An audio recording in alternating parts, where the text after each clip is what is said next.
The kitchen light was the only one on in the house. It was 20 minutes past 11, and Dorothy Hargrove, Dot to everyone who loved her, sat at the same oak table where she'd eaten every meal for 31 years. The same table where Thomas used to read the paper on Sunday mornings, folding each section with a precision that drove her quietly crazy and made her quietly grateful all at once. The same table where Amber had done her homework in 3rd grade, chewing the eraser off every pencil she owned. Now the table held something different: a cold cup of chamomile tea, a pair of reading glasses pushed to one side, 2 Advil, still untouched, and a stack of bank statements, 12 months, printed front and back, paper-clipped by quarter, that Dot had been sitting with for the past hour and 20 minutes. She was not angry. That surprised her, even now. She'd expected anger. She'd braced for it the way you brace for a car alarm. Sudden, jarring, impossible to ignore.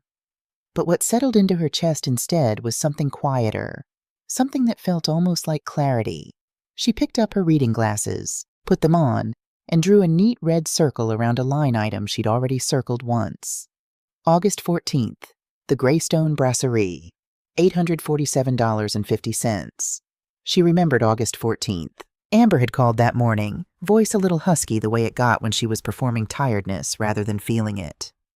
"Ryan's been running a fever since Tuesday, Mom. We're just going to stay in all week, keep things quiet." Dot had said, of course, feel better soon. Then she'd gone to her own kitchen, made a full pot of chicken soup, real stock, the kind that took 4 hours, packed it in a glass container with a lid that sealed tight, and driven 40 minutes across the city to leave it on their doorstep. She'd texted when she arrived. Amber had replied with a red heart emoji and nothing else. That evening, the charge appeared on the account Amber had access to, $847.50. The Greystone Brasserie. A fever, Dot thought now, staring at the red circle. She said he had a fever.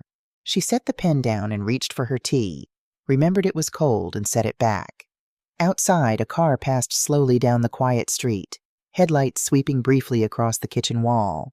She watched the light go and thought about Thomas. He would have found this part, the sitting, the waiting, the going through papers line by line, deeply familiar. Thomas Hargrove had been a man who believed in documentation. "A paper trail never lies," he used to say, usually in the context of contractor estimates or insurance claims. He'd kept every receipt, every warranty card, every letter from the IRS in a filing system so organized it looked designed by someone who mistrusted the future. He'd been right to. The future had not been kind to Thomas. Pancreatic cancer had a way of compressing time. 4 months from diagnosis to the end. Dot had not been ready. She understood now, 6 years later, that there was no version of ready for that. But she had done what she always did. She had organized, she had shown up, and when it was over, she had kept going. For Amber, mostly, because Amber had taken it hard in ways she didn't always show, and Dot had believed, for years, that her job as a mother was to be the thing that didn't fall apart. She'd done that job faithfully. She was beginning to wonder what it had cost her. She'd found the first one by accident. That was the thing no one would believe, probably. That she hadn't gone looking. She wasn't a suspicious woman by nature. She didn't scroll Amber's Instagram with a magnifying glass or quiz her about where she'd been. She trusted her daughter. She had always trusted her daughter. The alert had come at 2:17 in the morning, 6 weeks ago. Her phone on the nightstand, screen lighting up. Transaction alert. Emergency card. $312. Lavender Springs Spa. She'd blinked at it for a moment, confused in the way of someone pulled out of shallow sleep. Then she'd picked up the phone, and instead of dismissing the notification, she'd opened the banking app, just to check. She'd scrolled up, and up, and up. By 3:45 a.m., she was sitting at this same table with the reading glasses and a legal pad, writing things down by hand because she needed to see them in her own handwriting to believe they were real. Over the following 2 weeks, she'd been thorough. She was a woman who'd spent 22 years as a corporate accountant. She knew how to read a statement, how to cross-reference, how to build a picture from numbers that didn't lie even when the people behind them did. She printed everything. She opened Amber's Instagram, always public, because Amber had never met an audience she didn't want. And she went back through months of posts, matching dates, matching locations, matching the careful, curated life her daughter had built against the itemized record of who had actually paid for it. July 9th, $1,240. The Greystone Brasserie. Amber's Instagram that evening, a candlelit table, a glass of red wine, the caption Date Night Energy with no location tag. But the reservation name on the receipt, which Dot would not have for another 2 weeks, would confirm it. July 22nd, $388. Vino Cellar Wine Bar. Amber's story that day. Feet up on a balcony railing, a glass of something golden. Exploring life's finer things. No apologies. August 3rd, $524. Coastal Getaway Inn, Cannon Beach, Oregon. Dot had called that weekend, gotten voicemail, assumed Amber and Ryan were just busy. The caption, posted Sunday evening.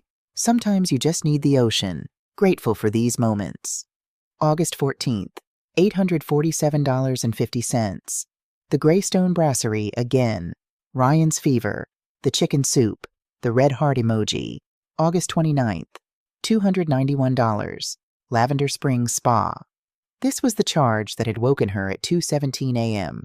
Amber's story that afternoon. A white robe, a cucumber water, a caption that just said necessary. September 6th, $178. The Gilded Thread Boutique. Dot had actually seen this one. Amber had posted a photo of herself in a caramel-colored leather jacket, one hand on her hip, the boutique's signature cream bag hooked over her elbow. The price tag had still been visible in the photo. Dot had assumed Amber had bought it herself. September 18th, $432. Harvest and Table, farm-to-table restaurant. 4 guests. Full hearts and full bellies, this is what life is about. When she finished the list, she set the pen down and looked at the total she'd written at the bottom of the page, underlined twice. $4,847.20. 61 days. She sat with that number for a long time. Not emergencies, not crises, not the kind of desperate, back-against-the-wall need that Amber had described in phone calls and texts. We're a little tight this month, Mom, and things are just really stressful right now. And I hate to ask, but could you... No, this was a lifestyle. Styled and filtered and captioned and served back to an audience of nearly 2,000 followers who had no idea that the woman smiling into the camera was doing it on someone else's dime. Dot's dime. Dot's retirement fund. Slowly, quietly, draining. The next morning, she called Frank Alvarez. Frank had managed the Hargrove family accounts for 14 years. He was a careful man, methodical, soft-spoken, the kind of bank officer who still wore a tie to work and said of course and certainly and actually meant them. Dot liked him because he never made her feel foolish for asking questions, and he never volunteered information she didn't ask for. Those 2 qualities, in her experience, were rarer than people thought. "Frank," she said when he picked up, "I need to ask you something, and I need you to be straight with me." "Always, Mrs. Hargrove." She asked him 2 things. First, could a card be frozen at a precise, pre-scheduled time? Not roughly, not approximately, but to the minute if she specified it. "Yes," he said. "We can set a manual freeze with a timestamp. It's not standard, but it's possible. May I ask what—" "Second question," Dot said. "If charges have been made on an emergency card by an authorized user, can those transactions be flagged for review without triggering an immediate cancellation?" A pause.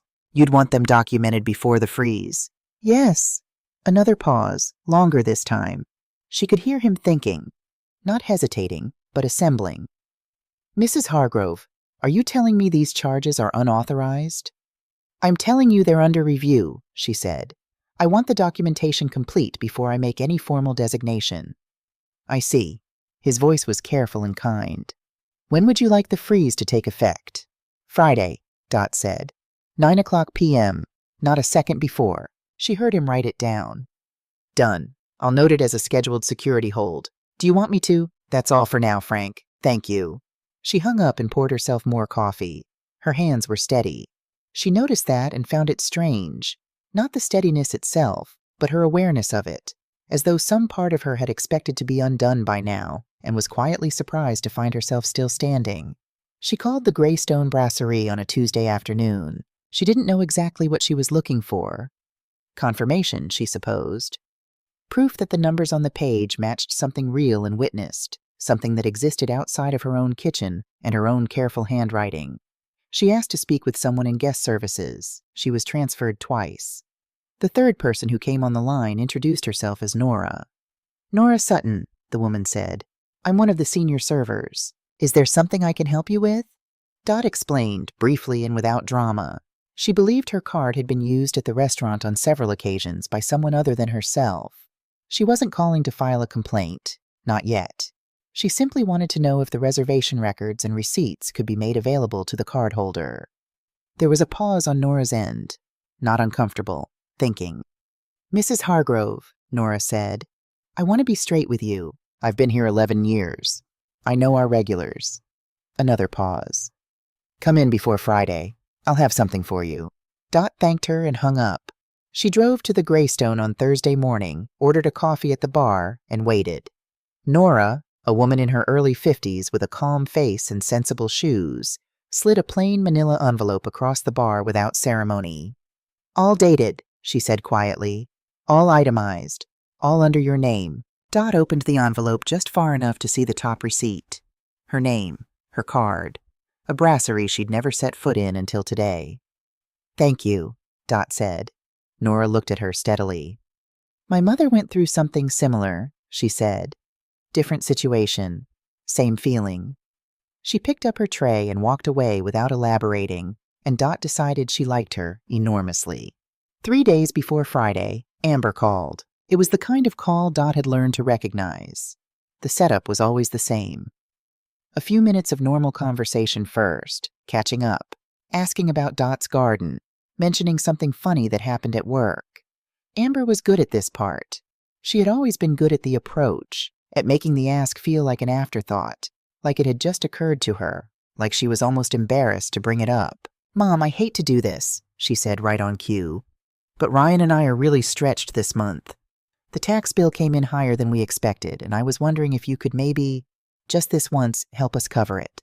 I'll pay you back as soon as things even out, I promise. Just this once." Dot had heard that phrase 11 times in the past year. She'd counted. She almost said yes. That was the part she would think about later. How close she came. How automatic it was. How years of love and habit had trained her hands to reach for her wallet before her mind even finished the sentence. She opened her mouth. She felt the yes forming. Then she looked at the legal pad on the table. $4,847.20, underlined twice. "Let me look at my accounts," Dot said. "I'll call you back." She didn't call back. Instead, she sent a text to her sister-in-law Barbara, her late husband's younger sister, a woman who loved a piece of news the way a fire loves oxygen. "Don't ask me anything. But if Amber posts something Friday night, leave a comment. Something natural. I'll explain later." Barbara replied within 40 seconds. "Say no more." Dot put the phone down and went back to her papers. There was a moment, 2 nights before Friday, when she almost stopped. She'd been in the living room, not watching the television she'd turned on for company, when she found the voicemail. She hadn't been looking for it. She'd been searching for a plumber's number she thought she'd saved. And then there it was, pinned near the top, date-stamped 5 years ago.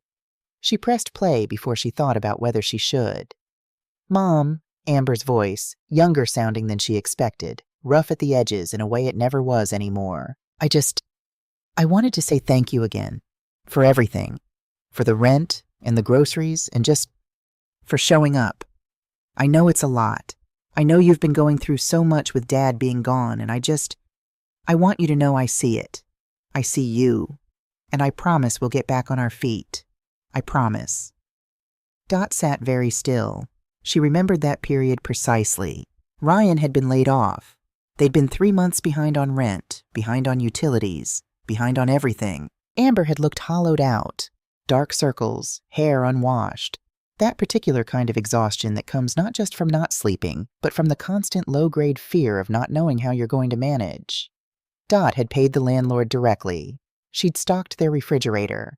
She'd brought flowers, yellow tulips, because Amber had always loved yellow tulips, and sometimes a small, ordinary, beautiful thing is the only medicine that works. She'd sat on the floor of their half-furnished living room and held her daughter while she cried. "I see you," Amber had said. Dot set the phone down on the cushion beside her. She thought about the woman in the Greystone brasserie photos, the styled hair, the silk blouse, The laugh tipped back at the perfect angle. The woman who'd posted "grateful" as a caption on a dinner she hadn't paid for. The woman who'd watched her mother bring soup to the doorstep of a house she was eating lobster at. These were the same person. That was the part that required the most sitting with. Not the money, not the deception, but the fact that love could coexist with this. That a daughter could have meant every word of that voicemail and still, 5 years later, be doing what she was doing. Dot had once read something, she couldn't remember where, maybe a grief counselor's pamphlet from the year Thomas died, about how people don't usually betray you all at once. They do it in layers, in small accommodations, each one slightly past the last, until the distance between who they started as and who they've become is enormous, and neither of you quite noticed the journey. She believed that now. She also believed it didn't change what had to happen on Friday. She arrived at the Greystone Brasserie at 8:35 p.m. She asked for the corner table by the window, the one Nora had quietly reserved under a different name, the one with a clear sightline to the main dining room. She ordered a decaf coffee, placed her purse on the chair beside her, and set the manila envelope on the table with both hands, the way you might set down something you've been carrying for a long time.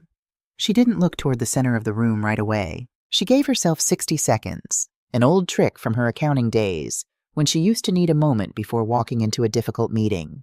60 seconds to breathe, to settle, to become the version of herself she needed to be.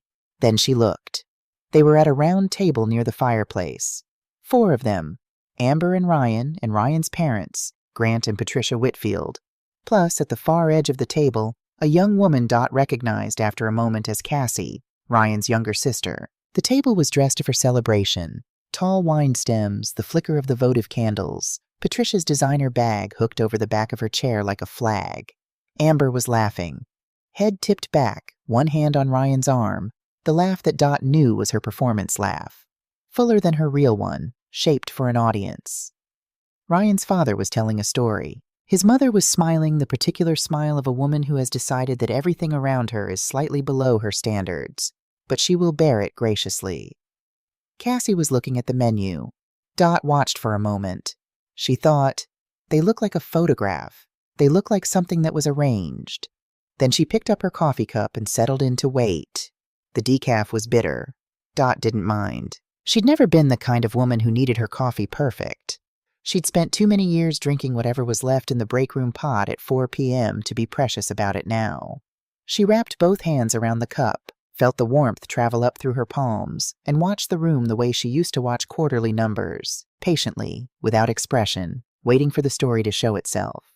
8:41 p.m., 19 minutes. Nora passed her table without looking at her, set down a small dish of mixed olives she hadn't ordered, and kept walking.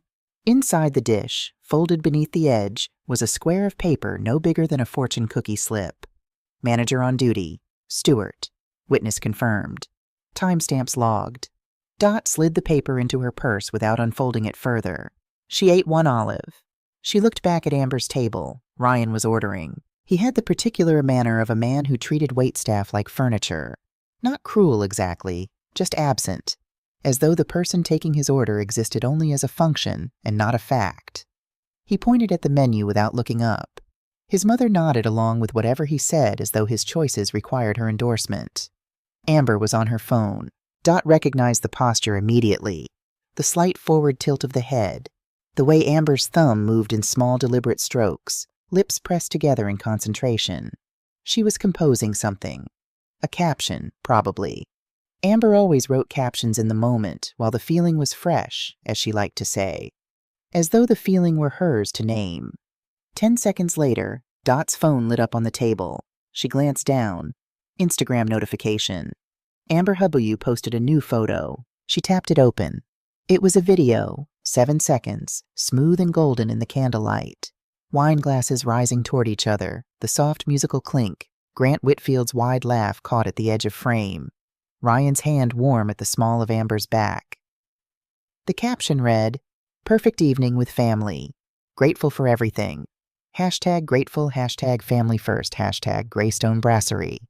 No location tagged separately. No mention of the occasion. No mention, naturally, of whose account had reserved the table, whose card was sitting in Amber's clutch at this very moment. whose name appeared on every receipt in the manila envelope sitting 2 inches from Dot's coffee cup. Just grateful, just everything. Dot set the phone face down on the table. She thought about this word everything for a moment. How useful it was, how elastic, how it could stretch to cover whatever you needed it to cover without ever being specific enough to be checked. Then her phone buzzed, a text from Barbara. "Done natural as anything, don't you worry." Dot looked back across the room. It took about 45 seconds, long enough for Barbara's comment to populate, for Amber to notice the notification, for Amber to tap the post open and read it. She saw the moment it landed. Amber's smile didn't collapse. It didn't even flicker, not quite.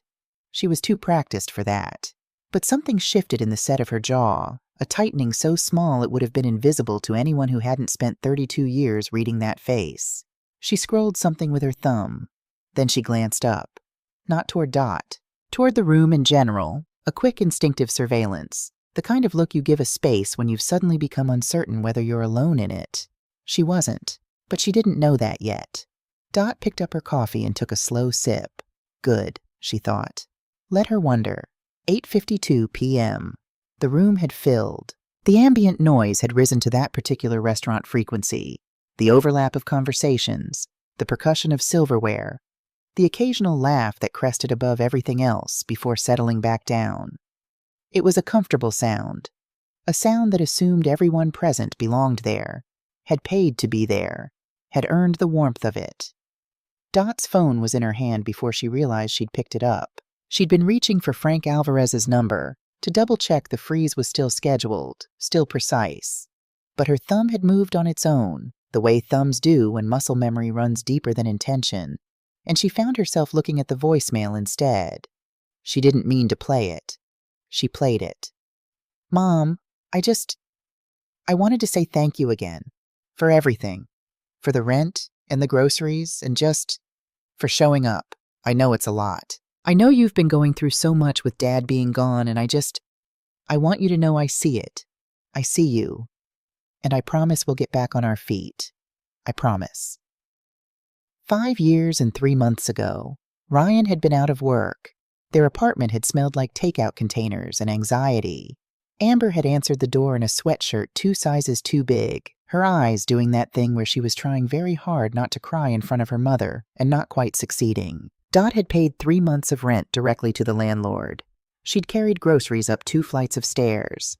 She'd sat on their kitchen floor, actual floor. They hadn't had chairs yet. Most of their furniture was in a storage unit they could no longer afford. And she'd held Amber while she cried. And when Amber finally pulled back and said, "I don't know what I'd do without you, Mom," Dot had believed her completely. She'd had no reason not to. "I see you," the voice said through the phone.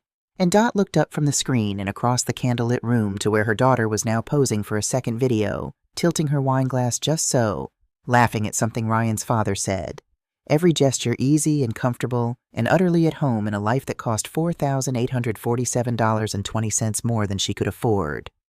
Dot turned the phone over. She folded her hands in her lap. She had known coming into tonight that there would be a moment like this, a moment where the grief of it tried to pull her sideways, where the love and the anger and the bone-deep sadness of watching someone you raised become someone you didn't entirely recognize would press against the walls of her chest and demand to be felt. She'd known it, and she'd planned for it. The way you plan for bad weather. You acknowledge it's coming, you dress accordingly, and you don't let it stop you from going outside. She breathed in through her nose, out through her mouth. 8 minutes. She picked up the manila envelope and held it in her lap, just to feel the weight of it. Receipts, statements, screenshots, the full account of a life she'd funded without knowing she was being billed for it. She was ready. 8:57 p.m. Amber posted another story. Dot watched the notification appear and didn't open it. She could see from across the room that Amber had filmed the dessert menu.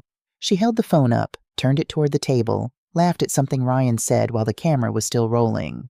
"Having a wonderful time," the gesture said. "Everything is as it should be. We belong here." Grant Whitfield was signaling for another bottle of wine.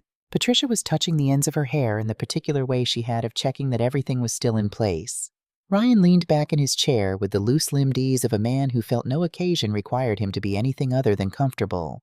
And then there was Cassie. Dot had been watching Cassie Whitfield on and off for the past 20 minutes, and what struck her most was that the girl, young woman, she was 27, had been quieter than everyone else at that table in a way that didn't look like shyness. It looked like observation.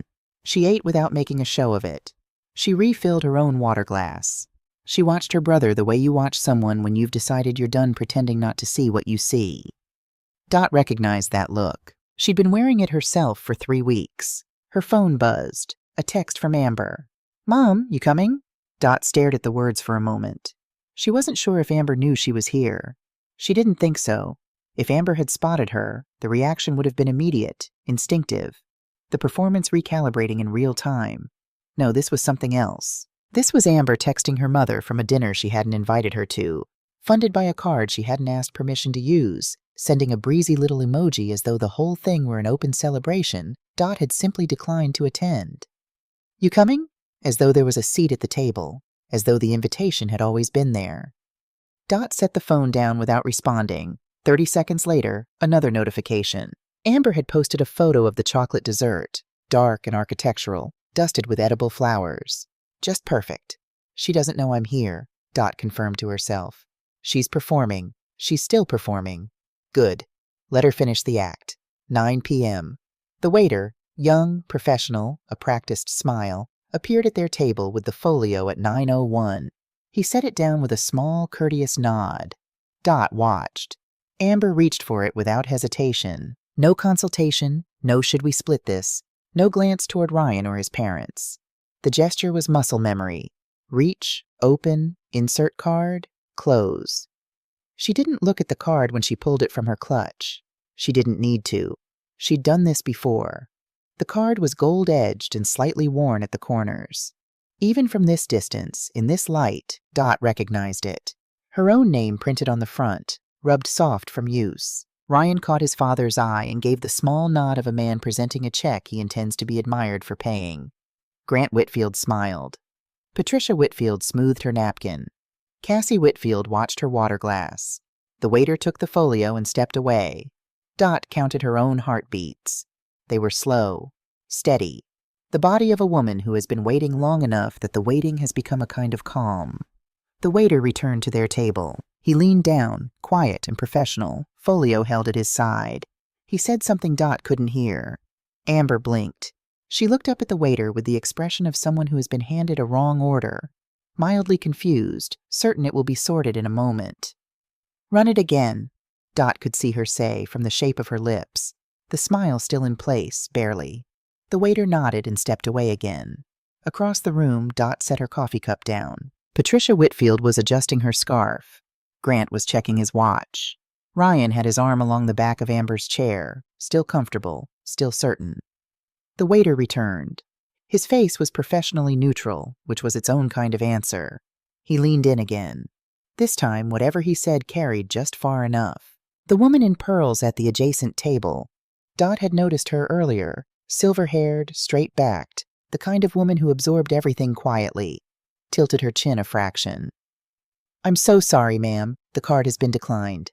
The silence that followed was not loud. It did not sweep the room.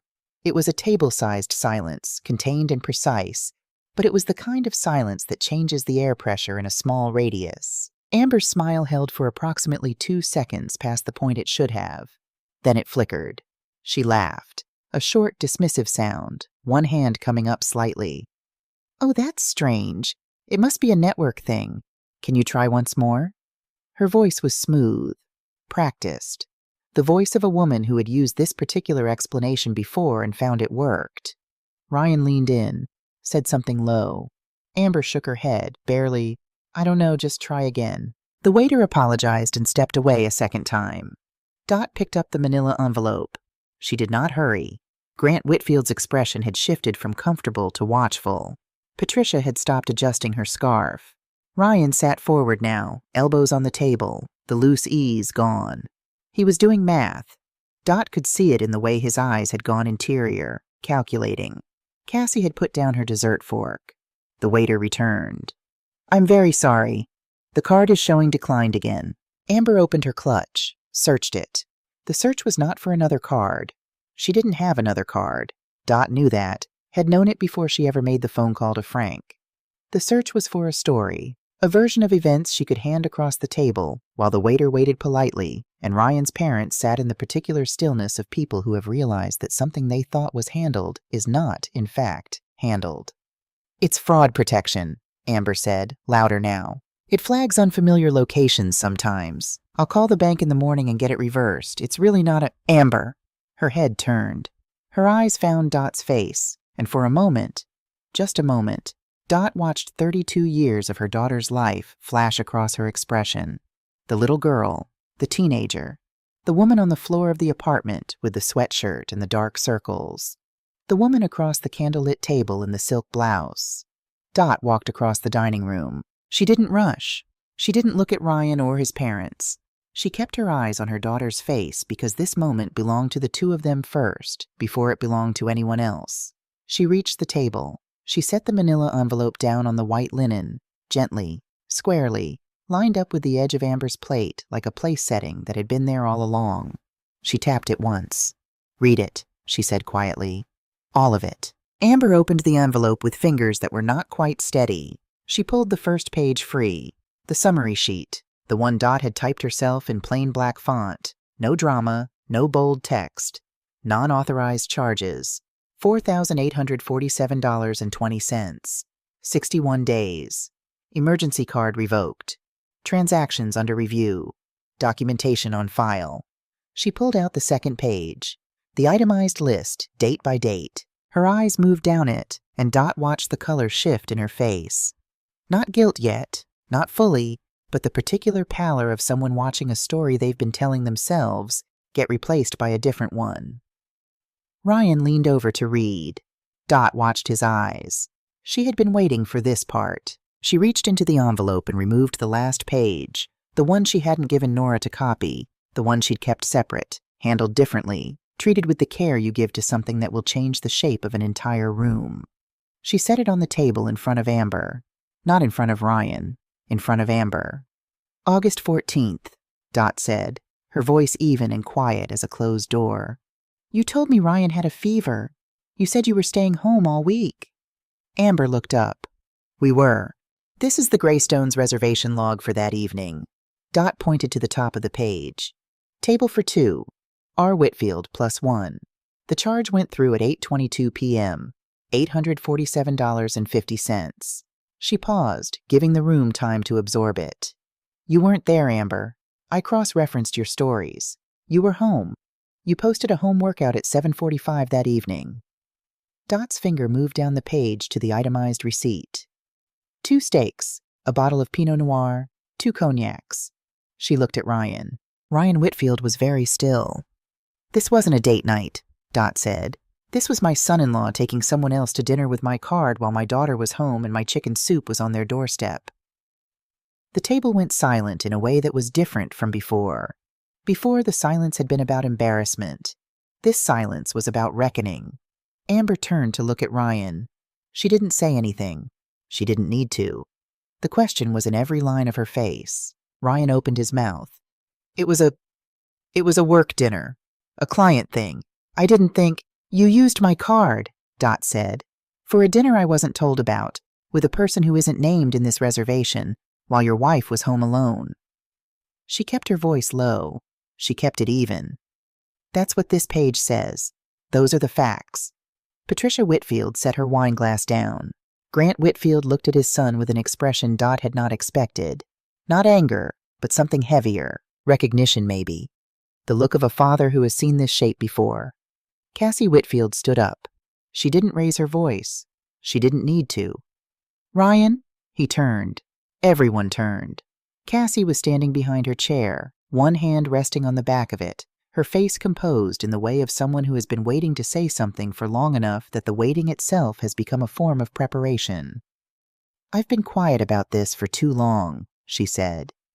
"Cassie," Ryan started. "No. Simple. Final. I was at Mom and Dad's last month when Amber called Mrs. Hargrove about the broken oven. I heard the whole call." She looked at Amber directly, and there was no cruelty in it. Just the clean, steady delivery of someone who has decided that kindness and honesty are not always the same thing. "You were wearing new boots, Amber. You'd just gotten them delivered. You were laughing with Ryan 20 minutes before you made that call. Amber said nothing. And you, Cassie said, shifting to her brother.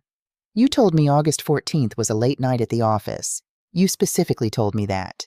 Because I called you at 9 to ask if you wanted to come over for dinner. Ryan's jaw tightened. I covered for you twice this year, Cassie said. When Mom asked why you never seemed stressed about money, I told her you were just good at managing. When Dad noticed the car lease, I said you'd gotten a good deal.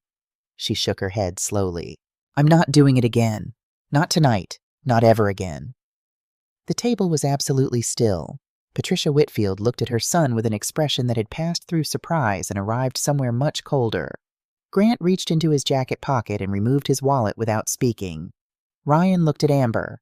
Amber was looking at the receipts spread across her plate. Mom, Amber said. Her voice was different now. The performance register was gone. What was underneath it was younger, less certain. The voice of someone who has just understood the full dimensions of the room they're standing in. Why here? Why did you do this here? Dot looked at her daughter for a long moment. Because here, she said, is where you spent it. Grant Whitfield set his card in the folio without being asked. He didn't make a production of it. He didn't look at Ryan while he did it. He simply removed the card from his wallet, placed it inside the leather folder, and handed it to the waiting waiter with the quiet efficiency of a man settling an account he's decided he owes. Mrs. Hargrove, he said. Dot looked at him. I didn't know it had gone this far. He didn't look sorry exactly. He looked tired. That doesn't excuse it. But I want you to know, not everything that comes out of my family is what you saw tonight. Dot studied him for a moment. I know that, she said. And she meant it, because she did. Because Cassie was sitting 2 feet away, and because the night had already shown her that a family is not one single thing. Grant nodded once. He didn't look at Ryan. He didn't need to. Ryan was looking at his father with the expression of a man who has just understood that a lifeline he assumed was permanent has been quietly withdrawn. Amber was looking at no one. Dot turned toward the door. Mom, Amber's voice, broken at the edge of it. Wait, please. Dot stopped. She did not turn around immediately. She stood with her back to the table for 3 full seconds, feeling the weight of 32 years press against the back of her ribs. All the soups and the payments and the yellow tulips and the nights she'd driven across the city for someone who needed her, all of it pressing, pressing, pressing. Then she turned. Amber was looking at her with a face Dot hadn't seen in years. Unguarded, unfiltered, the performance entirely gone. I'm not disappearing, Dot said. Her voice was steady. I'm not done being your mother, but I am done being your account. She held her daughter's gaze for one more breath. Then she picked up the manila envelope, empty now, its contents spread across the table where they belonged, and she walked to the coat rack by the door, took her time with each sleeve, and stepped out into the cool night air. Behind her, through the glass, she could see the table, the receipts scattered across the white linen like a hand of cards, finally laid face up. Ryan still, Amber with both hands pressed flat on the tablecloth, Grant Whitfield looking at the wall, Patricia with her arms crossed, Cassie standing, reaching for her own purse, and the waiter, patient and professional, waiting for someone to decide what came next. Dot turned away from the window. She walked to her car. She didn't look back. The rain had started while she was inside. Not a dramatic rain. No thunder. No sheets of it sweeping across the parking lot in cinematic waves. Just a quiet, persistent drizzle. The kind that doesn't announce itself. That you only notice when you're already standing in it and your shoulders are damp and the pavement is dark and shining under the streetlights. Dot stood beside her car without unlocking it. She didn't know how long she stood there. Long enough for the cold to settle into the collar of her coat. Long enough for the sound of the Greystones' front door to open and close twice behind her. She heard it, didn't turn. Long enough for the parking lot to feel very quiet and very large. She was waiting, she realized, for something to break open inside her. The release she'd been told came after. After you finally said the thing. After you finally stopped absorbing and started accounting. She'd expected it to feel like something giving way. A pressure valve finally turned. Instead, she just felt the rain on her shoulders and the envelope in her hand. Light now that its contents were someone else's problem. She thought about Thomas. She did this often.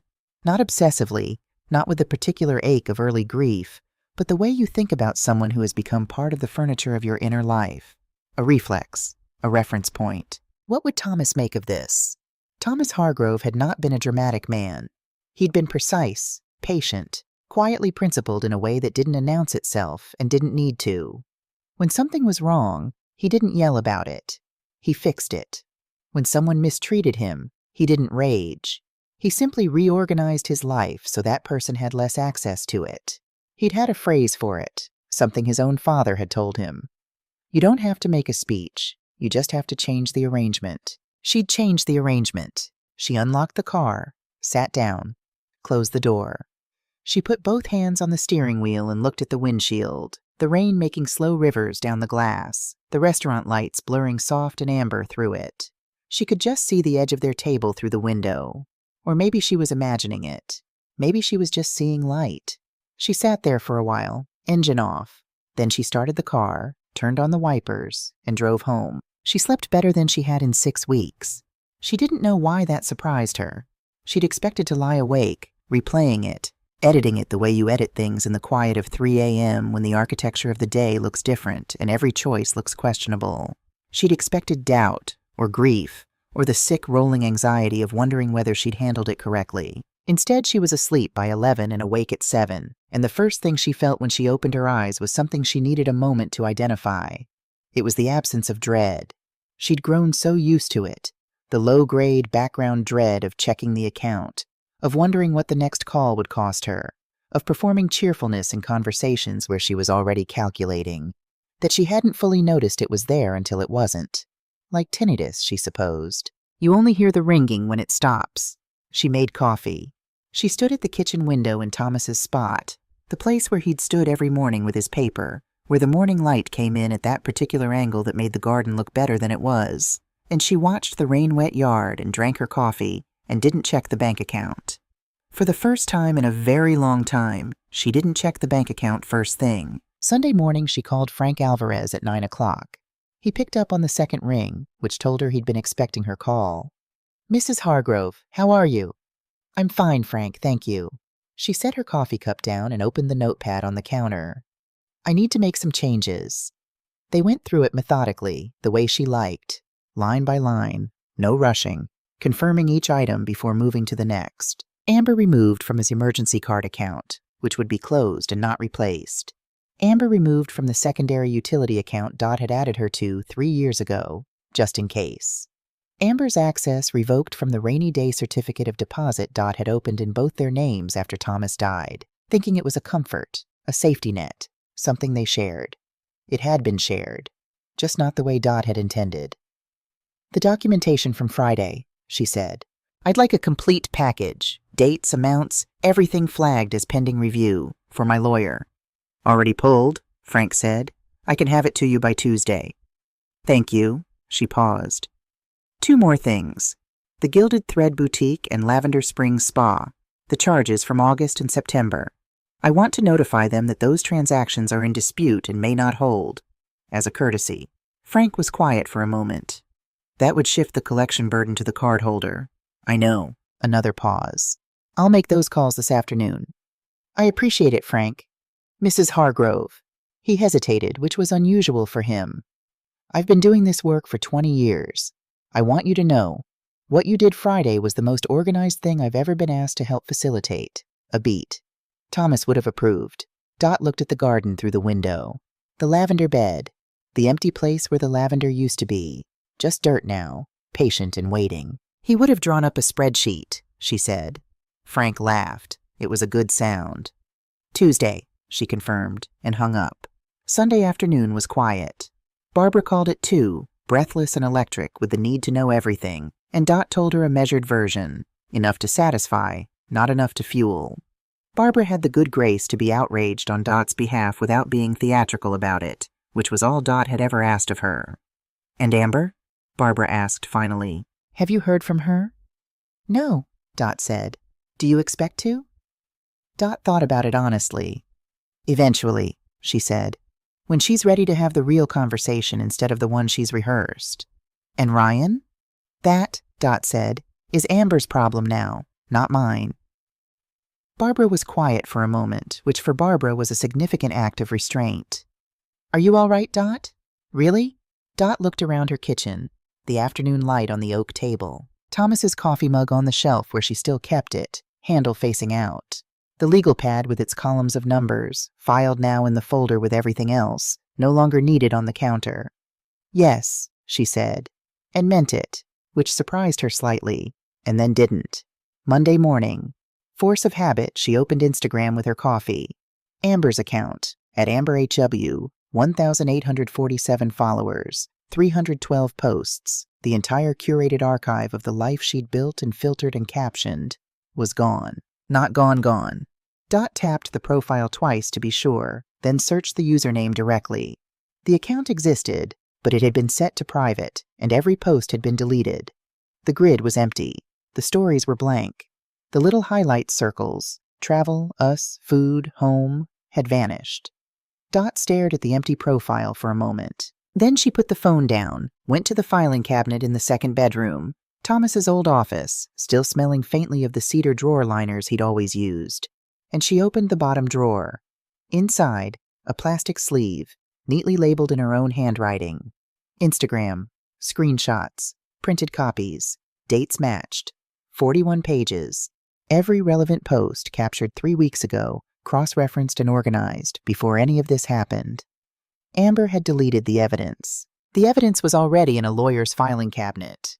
Dot closed the drawer, went back to the kitchen, and poured herself a second cup of coffee. She understood what the deletion meant. Not guilt exactly, or not only guilt. It was damage control. Amber had woken up on Monday morning and done the calculation and decided the story she'd been telling online was now a liability. So she'd done what she'd always done with things that no longer served her. She'd removed them cleanly and started fresh. It was, Dot reflected, a very Amber solution to a very Amber problem. It just came 3 weeks too late. The days that followed were quieter than she'd expected. She'd braced for noise. Calls from Ryan, maybe. Or from Patricia Whitfield doing what Patricia Whitfield probably did best, which was manage the optics of things that reflected poorly on her family. She'd half expected Amber to arrive at the front door, mascara strategic, voice already shaped into the version of events that made her the complicated protagonist rather than the person who'd spent $4,847 of her mother's money on Instagram content. None of that came. What came instead was silence, and she discovered that the silence was not empty. It had texture. It had room in it. For her own thoughts, for the garden she'd been neglecting, for the novel on the nightstand she'd been meaning to finish for 2 months, for long walks in the neighborhood in the thin October light where she didn't have to be available to anyone. She planted bulbs on Wednesday. Tulips, yellow, the kind Amber had always loved. She did it without deciding to, which was how she knew it was the right thing to do. She had dinner with a friend from her accounting days on Thursday, a woman named Shirley who'd retired 2 years before Dot and had been trying to get her out of the house ever since. They ate pasta and split a bottle of Chianti, and Shirley didn't ask about Amber because Dot hadn't told her, and that was its own kind of relief. To be a person in a conversation who wasn't defined by the hard thing currently happening. Friday came. 1 week exactly. She brought the mail in from the box at the end of the driveway the way she did every morning, sorting it on the front steps. Bills in one hand, catalogs in the recycle pile, the occasional real letter set aside. There was one real letter. The envelope was small, personal stationery size, cream-colored, heavier than standard stock. The handwriting on the front was careful and slightly effortful, the penmanship of someone for whom writing by hand required concentration. The return address read, Helen Whitfield, Rosewood Senior Living, Portland, Oregon. Dot stood on her front steps in the morning light and looked at the name for a moment. Ryan's grandmother, 84 years old.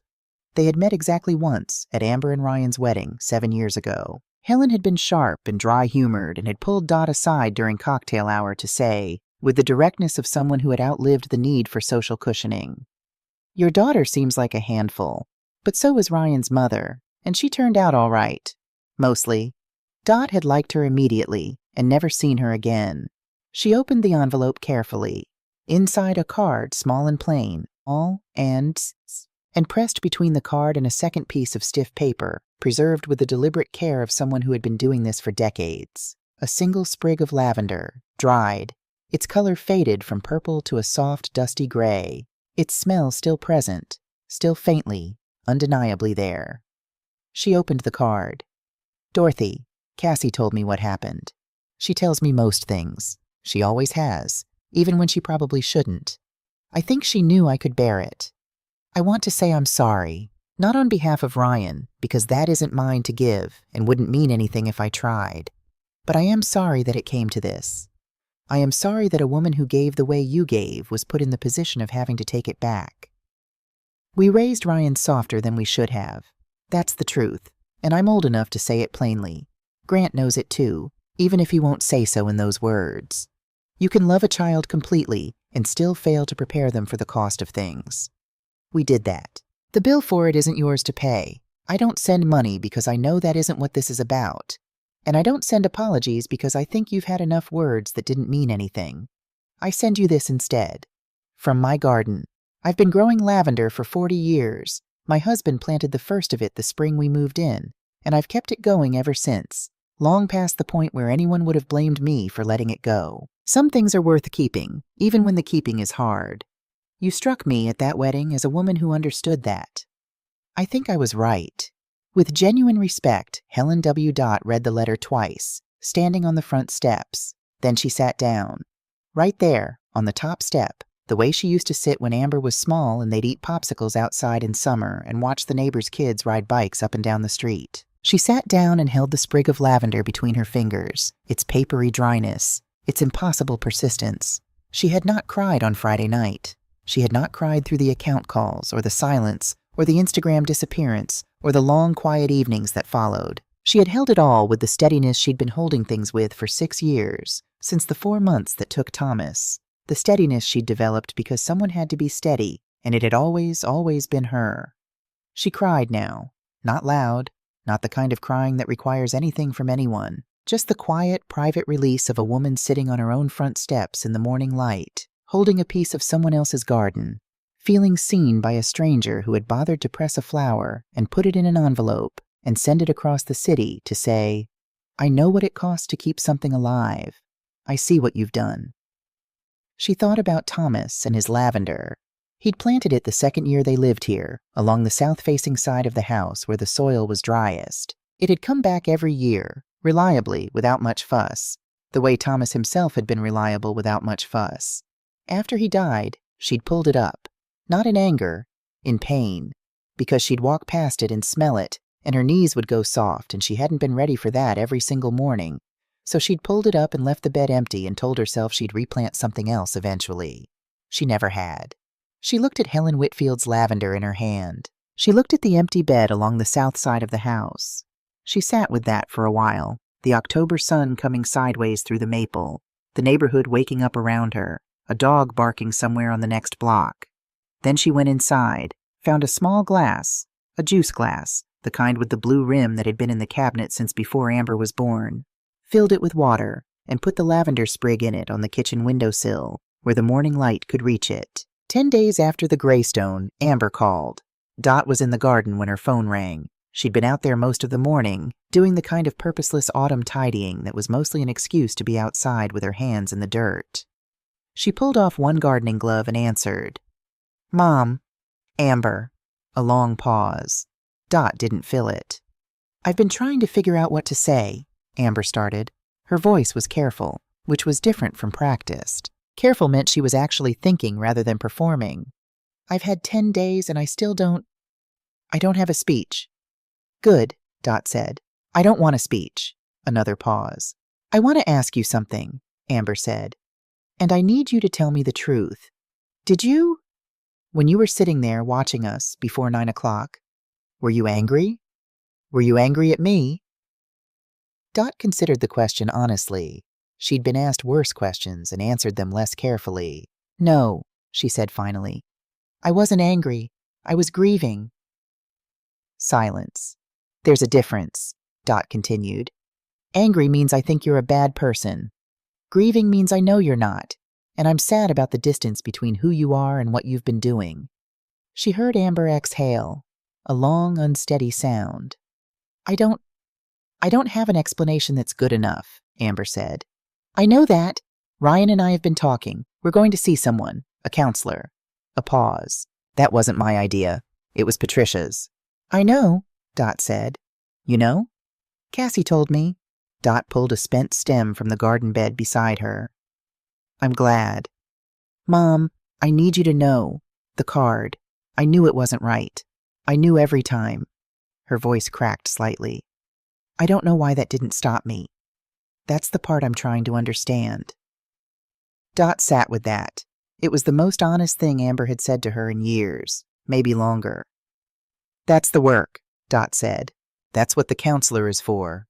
Are we? Amber stopped, started again. Are we going to be okay? You and me? Dot looked at the south-facing garden bed. Empty, patient, still. We're going to be honest with each other, she said. That's the start of okay. That's always been the start. I love you, Mom. I know you do, Dot said. I love you too. That was never the question. After she hung up, she sat in the garden for a while longer. The air smelled like damp soil and fallen leaves and the very beginning of winter. She thought about what honest looked like going forward. Not punitive, not distant, but clear. Boundaried in the way that healthy things are boundaried. Not walls, but roots. Things that hold their shape because they're grounded, not because they've gone rigid. She could do that. She'd done harder things. The following Saturday, she drove to the garden center on Morrison Street, the one she and Thomas used to go to every spring, the one that still had the same hand-lettered signs and the same smell of pine bark and fertilizer and growing things. She bought 3 lavender starts. The young man at the register, teenager probably, lanky with a garden center apron 2 sizes too large, asked if she needed anything else. No, she said, just these. Good choice, he said with the casual authority of someone who knew his one subject well. Lavender comes back every year, real hard to kill once it's established. I know, Dot said. I'm counting on that. She planted them that afternoon, along the south-facing wall where the soil was driest, where Thomas had put the first ones 30 years ago. She worked slowly, the way she did everything now. Not because she was old, though she was getting there, but because she'd spent enough years rushing through the parts of life that deserved attention. She pressed each plant into the ground with both hands. She watered them. She stood back and looked at the 3 small plants, a little ragged from the transport, their roots just beginning to find the soil, their gray-green leaves catching the late afternoon light. They didn't look like much yet, but then most things that last a long time don't. People ask her sometimes, not many people, because she's not someone who broadcasts her private life, but occasionally, in the way that things come up between women of a certain age who've been through certain things, whether she regrets the way it happened, whether she wishes she'd done it differently, more privately maybe, more gently. She always thinks about it honestly before she answers, because she believes that questions asked in good faith deserve that. And what she comes back to every time is this. She doesn't regret the envelope. She doesn't regret Frank Alvarez or Nora or the table by the window or the timing. She doesn't regret the freeze at 9 p.m. sharp or the drive home through the rain or the Sunday morning call that closed every account methodically and without apology. What she regrets is the years before all of that. The years of saying yes when she meant I can't afford this. The years of performing abundance she didn't have for a daughter who had stopped noticing the cost. The years of being the thing that didn't fall apart, so reliably and so completely that Amber had forgotten, or perhaps had never learned, that Dot was also a person who could. She regrets the silence. Not the one at the Greystone, not the righteous, documented, earned silence of a woman who had done her homework and made her choice. She regrets the earlier silence, the 12 months of swallowing it, of absorbing the charges and the small lies and the breezy entitlement and the way she kept reaching for the safety net, even as someone was quietly selling it out from under her. She should have spoken sooner. She knows that now. But she also knows, and this is the part she holds carefully, because it matters, that you can do something imperfectly and still do it right, that the timing wasn't ideal and the method was unusual, and the room full of witnesses was not perhaps the approach a therapist would have recommended. And still it was the truth, laid out clean on a white tablecloth, and the truth has never required perfect delivery to be the truth. Amber calls every Sunday now. They don't talk about the money, not directly, not yet. They talk about ordinary things, the garden, the weather, a book Amber's reading, A recipe Dot made that she wants to try. The calls are shorter than they used to be and more honest, and that trade feels to Dot like the right one. Ryan, she understands, is doing his own work. She leaves that where it belongs. Helen Whitfield sent a second note in November, just a postcard this time. A photograph of a garden in autumn, the kind of formal garden that takes decades to build. On the back, the lavender will surprise you in spring. It always does. Dot has it on the refrigerator, next to Thomas's photograph, next to the picture of Amber in 3rd grade with the 2 pigtails, arms around her mother's neck, face pressed close. All the versions of the same love, held together with a magnet on a kitchen refrigerator. Some things are complicated and still worth keeping. Some things cost more than you expected and are still worth what you paid. Dot knows this. She's always known this. She just knows it differently now, with the steadiness of a woman who stopped bending and found, to her own quiet surprise, that she'd been the spine all along. She goes to the window every morning.